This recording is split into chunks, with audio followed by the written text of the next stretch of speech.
기도합니다. 할렐루야. 하나님 감사합니다. 오늘 이 시간에도 함께하여 주옵소서. 종이 비록 부족하고 연약하고 입술이 우둔할지라도 오늘 종의 입술에 진리의 말씀, 생명의 말씀을 주옵소서. 종의 입술을 통해서 증거되는 모든 말씀이 저들에게는 온전한 하나님의 말씀으로 들려지게 하옵소서. 사람의 말, 종의 말로 받지 않게 하옵소서. 오늘도 깨닫는 은혜 주실 줄 믿사오며 우리 주 예수 그리스도 이름으로 감사하며 기도합니다. 아멘. 오직 예수님밖에 없습니다. 우리를 구원하실 분도 예수님 한 분밖에 없습니다. 주 예수님의 평강이 여러분에게 영원토록 함께 하실지어다. 아멘. 베드로의 신앙 고백합니다. 예수님 당신은 그리스도시요 살아계신 하나님의 아들이십니다. 예수님 당신은 그리스도시요 하나님의 아들이십니다. 예수님 당신은 나의 구세주 나의 전부이십니다. 예수님 당신은 나의 구세주 나의 전부이십니다. 아멘.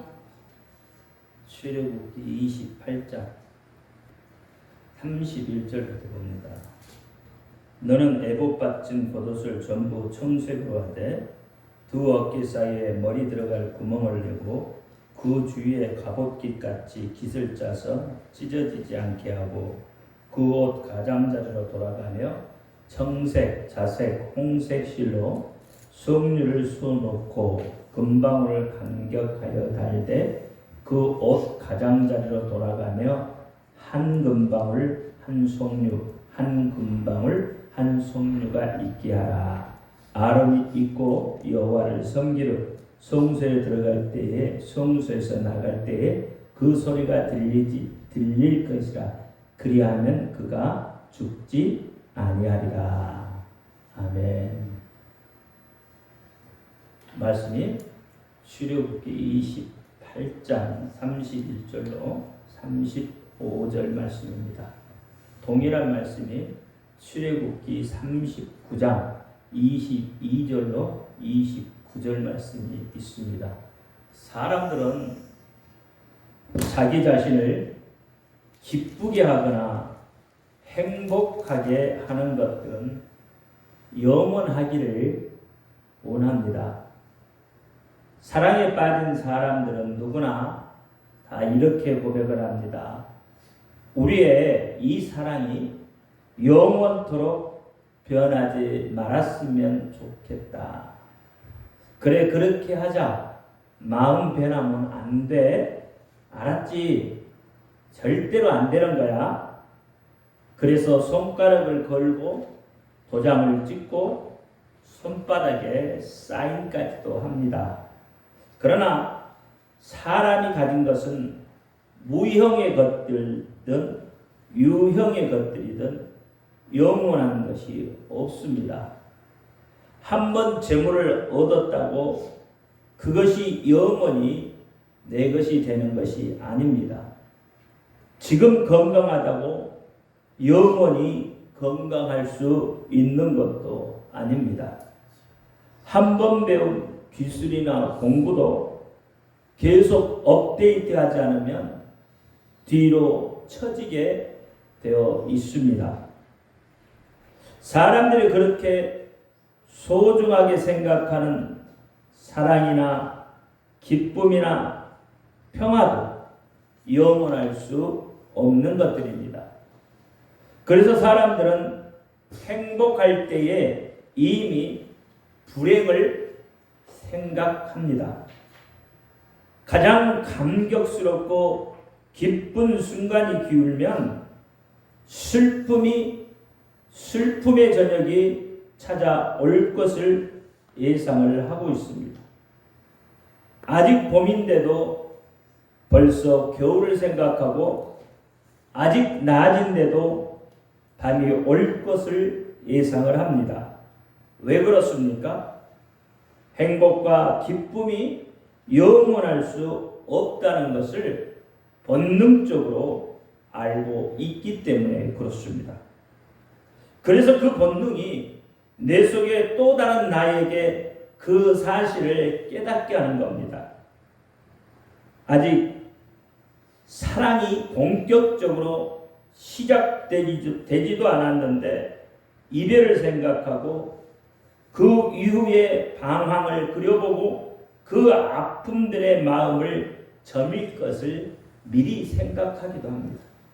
아직 장사를 시작하지도 않았는데 벌써 실패할 것을 걱정하는 것이 인간입니다. 그러니 우리 인생에 있어 영원할 것이 무엇이겠습니까? 전도서 1장 14절 말씀을 보니까 내가 헤아려서 행하는 모든 일을 본즉 다 헛되이 바람을 잡는 것 같도다 라고 말하고 있고요. 18절에는 지혜가 많으면 번뇌도 많으니 지식을 더하는 자는 근심을 더하게 하느니라 라고 말하고 있습니다. 우리에게 자랑할 것이 하나도 없다는 것을 생각하게 하는 말씀이죠. 영원치 못할 것을 자랑해 봐야 여러분 무엇하겠습니까?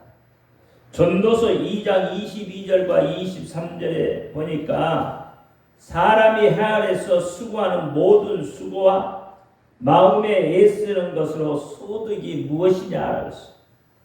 일평생 근심하며 수고하는 것이 슬픔뿐이다.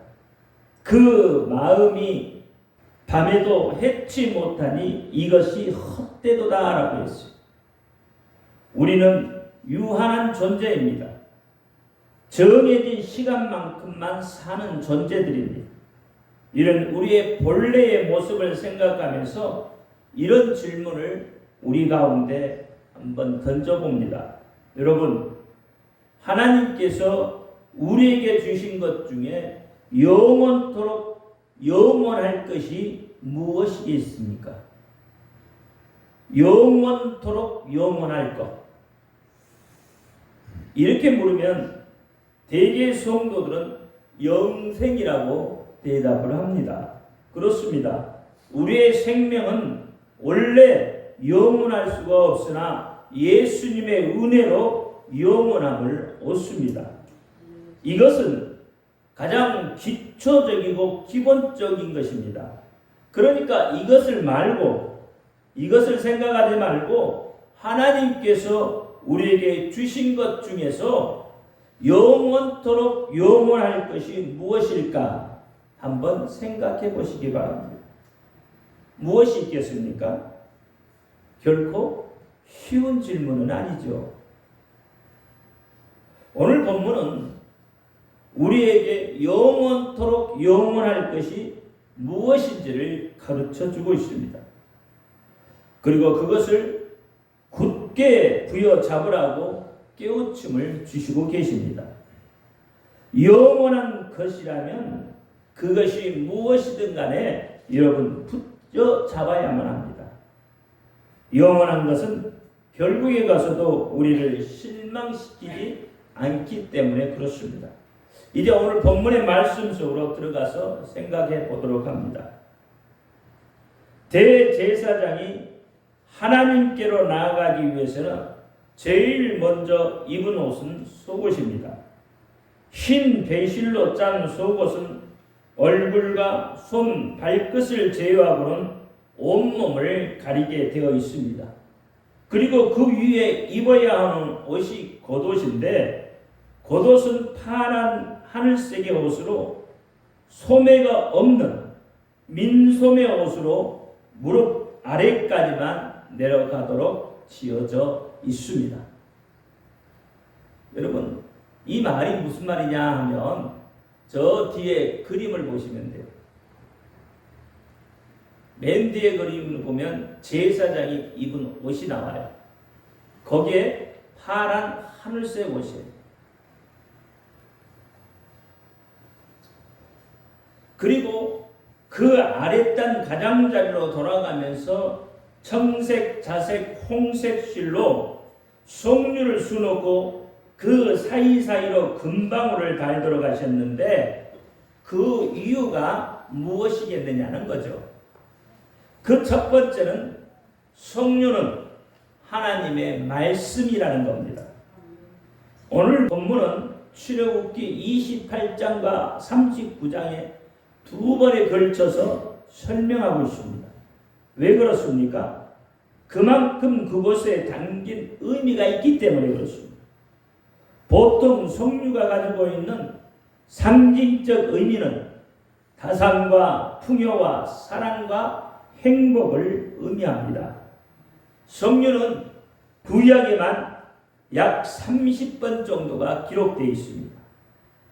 칼빈은 성류를 그리스도의 향기로 해석하기도 했습니다. 이것은 우리가 죄로 인하여 악취가 나는 존재였는데 향기 나는 성류처럼 그리스도의 의의 옷을 입어 하나님 앞에서 향기로운 존재가 되어야 한다고 설명을 했고요. 성경학자 피터 팻은 성류를 땅의 비옥함을 상징하는데 이는 하나님의 말씀이 이스라엘 사람들에게 영적인 자연분이 되는 것을 상징한다고 말을 합니다. 성류는 씨가 많아서요, 고대로부터 풍성한 결실을 상징을 합니다. 그것의 풍작과 흉작은 하나님의 축복과 재앙을 상징하기도 합니다. 학개서 2장 19절에 보면은요, 곡식 종자가 오히려 창고에 있느냐, 포도나무, 무화과나무, 석류나무, 감람나무의 열매가 맺지 못하였느냐? 그러나 오늘부터는 내가 너희에게 복을 주리라, 이렇게 이야기해요. 열매 맺지 못하는 것에 하나님이 이제부터 복을 주시겠다고 해요. 요엘서 1장 12절에 포도나무가 시들었고 무화과나무가 말랐으며 석류나무와 대추나무와 사과나무와 및 밭의 모든 나무가 다 시들었으니 그러므로 인간의 희락이 말랐도다 했어요. 그러므로 성도의 신앙의 아름다운 열매를 풍성히 맺혀야 합니다. 믿음의 열매가 없으면 찍어 불에 던지울 뿐이라고 말합니다. 마태복음 3장 9절과 10절 말씀에 속으로 아브라함이 우리의 조상으로 생각지 마라. 내가 너에게 이르노니 하나님이 능히 이 돌들로 아브라함의 자손이 되게 하리라. 이미 도끼가 나무 뿌리에 놓였는데 좋은 열매 맺지 아니하는 나무마다 찍어 불에 던지우리라 했어요. 그러므로 성도는요, 어떠한 형태로든 하나님의 일에 참여해야 하는 것입니다. 여기서 더 나아가서 앞에서 일을 담당하는 자나 뒤에서 후원하는 자나 모두가 자신을 내세우지 말고 오직 하나님께 영광을 돌려야만 하는 것입니다. 고린도전서 3장을 한번 펴보시기 바랍니다. 1절부터 9절까지 같이 한번 읽습니다. 형제들아, 시작. 형제들아, 내가 신령한 자들을 대함과 같이 너에게 말할 수 없어서 육신에 속한 자들 곧 그리스도 안에서 어린 아이들을 대함과 같이 하였노라. 내가 너희를 젖으로 먹이고 밥으로 아니하였노니 이는 너희가 감당치 못함이었거니와 지금도 그래하라. 너희가 아직도 육신에 속한 자로다. 너희 가운데 시기와 분쟁이 있으니 어찌 육신에 속하여 사람을 따라 행함이 아니리요. 어떤 이는 말하되 나는 바울에게라 하고 다른 이는 나는 아볼로에게라 하니 너희가 사람이 아니리요. 그런즉 아볼로는 무엇이며 바울은 무엇이뇨? 저희는 주께서 각각 주신 대로 너희로 하여금 믿게 한 사역자들이라. 나는 심었고 아볼로는 물을 주었으되 오직 하나님은 자라게 하셨나니 그런즉 심는 이나 물주는 이는 아무것도 아니로되 오직 자라나게 하시는 하나님뿐이라. 심는 이와 물주는 이가 일반이냐? 각각 자기의 일하는 대로 자기의 상을 받으리라. 우리는 하나님의 동력자들이요 너희는 하나님의 밭이요 하나님의 집이라. 이렇게 있어요. 여러분, 이 말씀을 보면요, 각각 일하는 대로, 각각 자기의 일하는 대로 자기의 상을 받는다고 하셨어요. 우리는 다 하나님의 뭐라고요? 사역자라고 했어요. 여러분, 다 하나님의 사역자들입니다. 저만 하나님의 사역자가 아니에요. 여러분들도 다 하나님의 사역자예요. 그리고 뭐라고 했어요? 우리는 하나님의 동력자라고 했어요. 너희는 하나님의 밭이요 하나님의 집이라고 했어요. 그렇습니다. 하나님의 사역자, 하나님의 동력자, 하나님의 밭, 하나님의 집에는 하나님의 말씀이 있는 것입니다. 하나님의 일꾼들은 하나님의 말씀에 따라 움직이는 거예요. 자기 자신은 자기 마음대로 움직이는 게 아니란 말이에요. 오늘 본문에 제사장의 겉옷 아래에 성류를 수놓게 하신 이유가 무엇입니까? 학자들의 의견은 분분합니다. 어떤 이들은요, 옷단에 이 성류는 특별한 의미가 없고 다만 장식용으로 쓰인 것이라고 말하기도 합니다. 그런데 정말로 하나님께서 옷의 밑단이 너무 단순하고 허전해서 성류와 금방울로 장식하라고 하신 것이겠습니까? 모든 것에는 의미가 있습니다. 고린도전서 14장 10절에 보니까요, 세상에 소리의 종류가 이같이 많되 뜻없는 소리가 없나니라 했어요. 수많은 소리가 세상에 있지만 그 소리마다 다 뜻이 있다는 거예요. 고린도후서 2장 15절 16절에도 우리는 구원 얻을 자들에게나 망하는 자들에게나 하나님 앞에서 그리스도의 향기니 이 사람에게서는 사망으로 쫓아 사망에 이르게 하는 냄새요, 저 사람에게는 생명으로 쫓아 생명에 이르는 냄새라 누가 이것을 감당하리요 그랬어요. 그러니까 냄새를 보고도 여러분 안다고 했어요.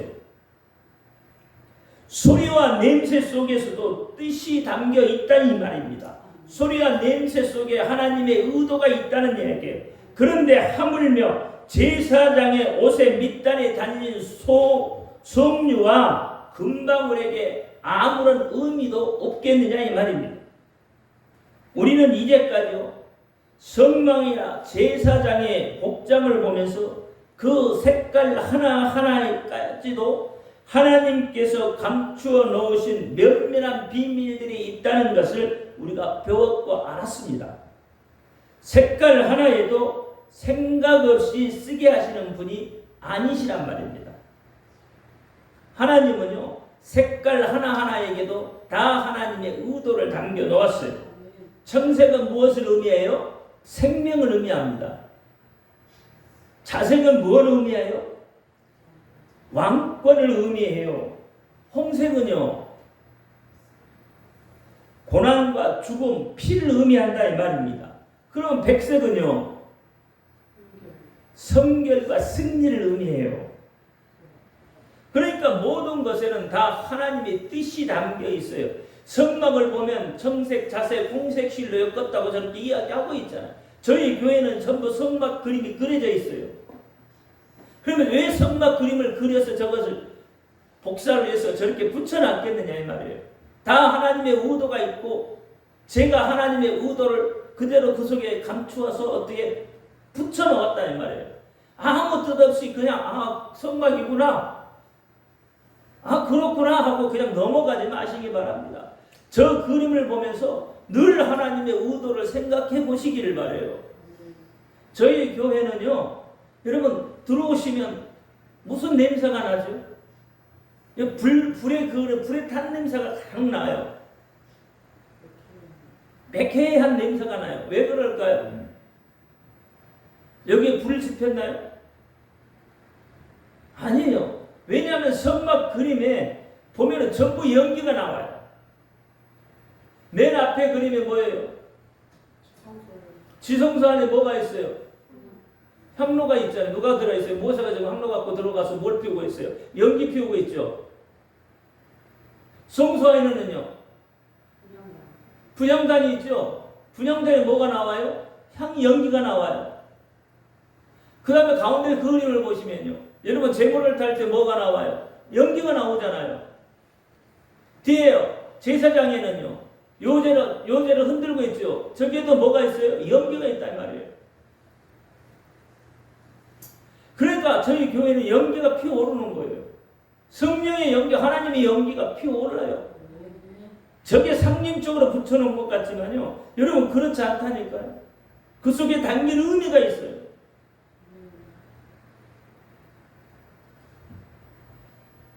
로마서 1장 20절 말씀에 보면 창세로부터 그의 보이지 아니하는 것들 곧 그의 영원하신 능력과 신성이 그 만드신 만물에 분명히 보여 알게 되나니 그러므로 저희에게 핑계치 못할 것이다. 하나님의 의도를 세상 모든 만물에 다 보여놨다는 거예요. 다 감춰놓고 너희가 세상 만물을 보면서 하나님의 의도를 깨달으라는 겁니다. 세상 만물을 보면서 깨닫지 못하는 것은 이게 사람이겠냐? 이게 바보라는 거예요.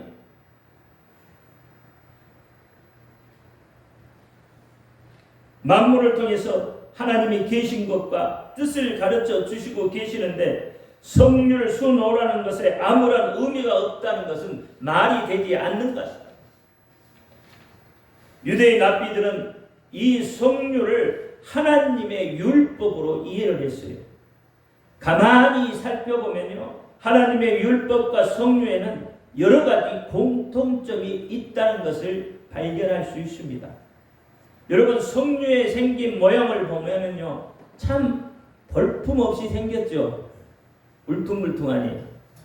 색깔은요, 빨간색도 아니고 검은색도 아니고 빨간 거무틱틱하다고 그러나요? 어떻게 거무칙칙하다고 그러나요? 거무칙칙한 색에 붉은색이 가미되어 있는 거잖아요. 껍질이 사과처럼 매끈한 것도 아니고 또 보기에 좋은 둥근 모양도 아닙니다. 그렇지만 그 성류가 이거 벌어지기 시작하면 그 모습은 참 장관이에요. 마치 보석이 박혀 있는 것 같잖아요. 보석을 붉은 천에 으깨어 놓은 것만 같은 것이 참 아름답습니다. 그리고 그 맛은 새콤달콤한 것이 그렇게 입맛을 돋굴 수가 없습니다. 예수님은 무엇이죠? 말씀이시라고 했어요.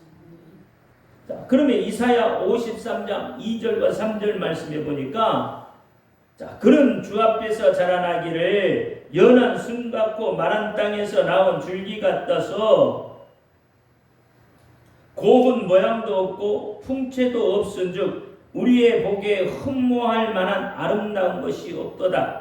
그런 멸시를 받아서 사람에게 실어 버림바 되었으며 강물을 많이 겪었으며 질고를 아는 자라. 반드시 사람에게 얼굴을 보이지 않으면 받은 자라 같아서 멸시를 당하였으니 우리가 그를 귀히 여기지 아니하였도다. 이렇게 이야기해요. 아니, 예수님에 대해서 귀히 여기지 않았다는 거예요. 예수님은 볼품도 없고 모양도 없다는 거죠. 질고를 많이 겪으셨다는 거죠. 우리의 질고를 아신 분이라는 거죠. 하나님께서 우리에게 주신 율법이란 말씀도 세상의 안목으로 겉만 앓아보면 몸이 건조하기 짝이 없습니다. 도대체 세상을 살아가는데 아무런 유익이 없을 것만 같고 시대에 뒤떨어진 고리타분한 교훈만 같습니다. 그래서 처음 말씀을 접하는 사람에게 성경이 뭐가 같아요? 수면제와 같아요. 그저 불면증에 치료약이죠. 잠이 안 오면 성경 쳐다보면 금방 잠들죠. 그러나 신앙이 깊어지고 익어가면서 말씀이 자신의 심령 안에서 성류 벌어지듯 벌어지는 것을 경험하게 됩니다. 그리고 이때부터 그 사람의 인생에는 가장 놀라운 역사가 시작이 되는 거예요. 여러분, 하나님의 말씀은 우리의 풍성함입니다. 성류는 얼마나 씨가 많은지 모릅니다. 온통 그 속에 씨만 차 있다고 해도 틀린 말이 아닙니다. 성류는 그 씨앗 하나하나를 발라 먹어야 합니다. 그런데 그 씨앗들이 모두 생명을 담고 있습니다. 그래서 하나님의 말씀은 성류와 같습니다. 말씀 속에는 내게 주시는 소망의 씨앗들이 가득 들어차 있습니다. 말씀을 의지하고 말씀대로만 살면 온갖 축복들이 다 내 것이 됩니다. 신명기 28장은 이렇게 이야기합니다. 내가 내 하나님 여호와의 말씀을 삼가 듣고 내가 오늘날 내게 명하는 그 모든 명령을 지켜 행하면 내 하나님 여호와께서 내게 세계 모든 민족에 뛰어나게 하실 것이라. 내가 내 하나님 여호와의 말씀에 순종하면 이 모든 복이 내게 임하고 미치리라 했어요. 그리고 그 뒤로 하나님의 말씀을 품은 자가 받는 축복을 열거하게 됩니다. 성읍에서도 복을 받고 들에서도 복을 받고 내 몸에서 나온 자식들이 복을 받고 토지의 소산도 복을 받고 내가 기리는 짐승도 복을 받고 다 어떻게 해요? 복을 받는다. 심지어는 내가 사용하는 광주리와 떡반죽 그릇까지도 복이 되고 들어가고 나오든지 다 뭐예요? 복이 된다고 말씀을 합니다. 그러니까 여러분이 가는 곳곳마다 뭐가 따라다녀요? 복이 따라다닌다는 거예요. 하나님의 말씀대로만 살면 여러분이 발걸음 한 걸음 한 걸음 내디딘 데 따라 뭐가 움직여요? 복이 따라다닌다는 거예요. 대적질이 치료하면 지켜주시고 내 앞에서 도망하게 하시고 머리가 될지언정 꼬리가 되지 않게 하시고 위험한 입과 아래에 있지 않게 하신다는 거예요. 이런 축복의 씨앗들이 바로 하나님의 말씀입니다. 우리를 위한 소망의 씨앗들이 가득 들어있는 것이 하나님의 말씀입니다. 그래서 하나님의 말씀은 영원합니다. 예수님께서는 천지는 없어지겠으나 내 말은 없어지지 아니하리라고 마태복음 24장 35절에 말씀하고 있습니다. 그렇습니다. 이 세상의 모든 것들은 시간과 함께 소멸합니다. 유형이든 무형의 것이든 다 가고 또 가버립니다. 세상을 호령하던 인물도 시간 앞에서는 다 지고 말았습니다. 우리의 사랑도 기쁨도 행복도 영원하지 않습니다. 우리의 생명은 말할 것도 없습니다. 이제 어제 젊었던 사람이 오늘은 주름과 백발이 있습니다.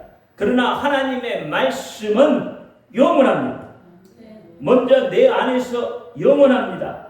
끊이지 않는 소망으로 터질 듯이 내 안에서 채워주시고 그 소망이 내게 천가지 만가지 복이 되게 하신다는 거예요.